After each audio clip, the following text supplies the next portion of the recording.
Good morning, student. This is Sai sir with your economics classes. Student, last time we have read the method is income method. The income methods क्या था हमारा, वो हमने read किया था. किस तरह से मैं एक बार क्विकली रिवाइज कर देता हूँ. इनकम मेथड जो होता है हमारा, उसके अंदर हम फर्स्ट जो स्टेप करते हैं वो ये पहचान करते हैं कि किस तरह से वो कौन कौन से सेक्टर से इनकम आती है और हम उसको कैसे शामिल करते हैं. तो मैंने आपको बताया था 3 चीज़ें होती हैं. कंपनसेशन ऑफ एम्प्लॉयमेंट, प्लस में ऑपरेटिंग सरप्लस, एंड थर्ड होता है मिक्स्ड इनकम. इन तीनों चीज़ों को जोड़ने के बाद तो compensation of employment, operating surplus and mixed economy, तो ये चीज़ें, इन तीनों को जब हम जोड़ लेते हैं, अब बात आती है कि इसमें आता क्या है. कंपनसेशन ऑफ एम्प्लॉयमेंट में क्या चीज़ें आती है. तो बेटा मैं आपको एक बार फिर बता रहा हूँ, इनको ध्यान कर लेना, क्योंकि कोई अलग से वो पूछ लेता है कि what do you mean by compensation of employment.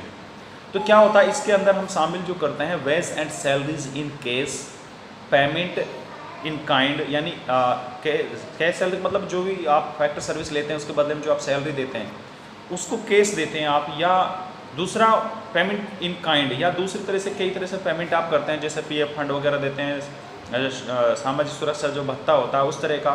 फिर तीसरा होता है employees contribution to social security, उसको बाद में मिलता है पेंशन, और ऑन रिटायरमेंट के दौर जो पेंशन मिलती है.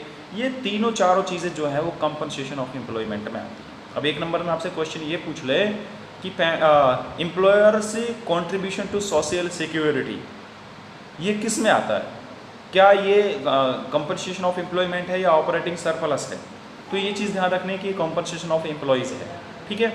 दूसरा हमारा आता है ऑपरेटिंग सरप्लस. इसमें हमारा क्या आता है ऑपरेटिंग सरप्लस में, ऑपरेटिंग सरप्लस में आता है dividends, corporate tax, profit tax, undistribute income, ये हमारे ऑपरेटिंग सरप्लस में आती है.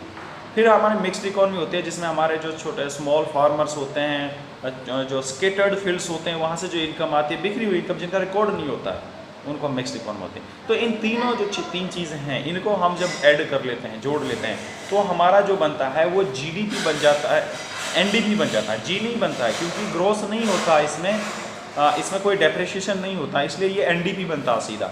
तो जैसे हम फर्स्ट वैल्यू एडिड मेथड में हमारा जीडीपी बनता था, उसमें से हम ग्रोथ डेप्रिसिएशन को माइनस करते हैं, तो वहाँ पर एनडी बनाना पड़ता है. लेकिन यहाँ पहले से ही एनडीपी बनता है डायरेक्ट, वो भी फैक्टर कॉस्ट पर, क्योंकि वैल्यू एडिड में हमारा जीडीपी बनता था, ग्रॉस डोमेस्टिक प्रोडक्शन बनता था मार्केट प्राइस पर, तो उसको हम एनडीपी बदलने के लिए उसमें से डेप्रिसिएशन माइनस करते थे, डायरेक्ट नेट इनकम टैक्स को निकालते थे फैक्टर कॉस्ट पर लाने के लिए.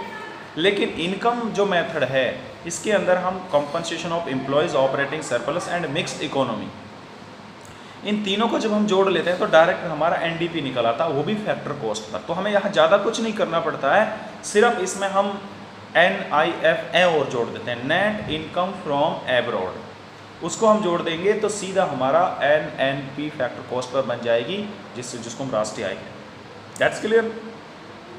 अच्छा, तो आज ये चीज़ तो थी जो हमने कल भी पढ़ा था, लेकिन मैंने आपको रिवाइज़ किया, अगर आपके दिमाग से निकल गई हो तो बेटा. अब उसके बाद दूसरी बात ये है कि अब प्रिकॉशंस रिगार्डिंग इनकम मेथड, यानी कुछ सावधानियां होती हैं इनकम मेथड से संबंधित, उनको ज़रूर ध्यान रखना है. अगर आपने जब नेशनल इनकम को इनकम मेथड से मेजर्ड कर रहे हैं और आपने इन सावधानी प्रिकॉशंस को ध्यान में नहीं रखा, तो आपका जो है वो क्वेश्चन गलत चला जाएगा. तो मैं आपको बता रहा हूँ one by one. The following precautions are to be taken while using the income method. जब हम इनकम मेथड का यूज़ करते हैं तो कुछ प्रिकॉशंस है जो हमें लेनी पड़ती हैं. सबसे पहले transfer earning like old pension, unemployment allowance, scholarship, pocket expense extra should not B include in the compensation of employment. यानी ट्रांसफ़र पेमेंट को हम राष्ट्रीय आय में शामिल नहीं करते हैं. ट्रांसफ़र पेमेंट कौन सी होती है, जैसे बुढ़ापा पेंशन है, स्कॉलरशिप है, या कोई आर्थिक रूप से मदद होती है, एड जो होती है ग्रांट, और आपको पॉकेट मनी मिलती है रोज़ खर्चे के लिए, क्योंकि इनके बदले में आप कुछ योगदान नहीं देते हैं प्रोडक्टिविटी में, प्रोडक्शन प्रोसेस में आप कोई योगदान नहीं देते हैं, इसलिए इसको हम राष्ट्रीय में शामिल नहीं करते हैं. तो इसको हम ट्रांसफ़र पेमेंट बोलते हैं. ठीक है. दूसरा, income from illegal activities, like theft, gambling etcetera वगैरह, उस टू बी जो है is not to be include in the national income. इनको हम राष्ट्रीय आय में शामिल नहीं करते हैं, जो इलीगल एक्टिविटीज़ से होती है। इसका मतलब इसका कोई रिकॉर्ड नहीं होता है हमारे पास, तो इसको भी हम राष्ट्रीय आय में शामिल नहीं करेंगे। नेक्स्ट हमारा commission paid on the sale and purchase of second hand goods are to be included in national income. यानी जो दलाली होती है ना, कमीशन होता है जो परचेज और सेल कराने में जो एडिटर्स होते हैं जो वो कमाते हैं, उसको हम राष्ट्रीय आय में शामिल करते हैं क्योंकि वो उसका कमीशन होता है। ठीक है, उसके बाद बेटा नेक्स्ट है हमारा income in term of windfall gain.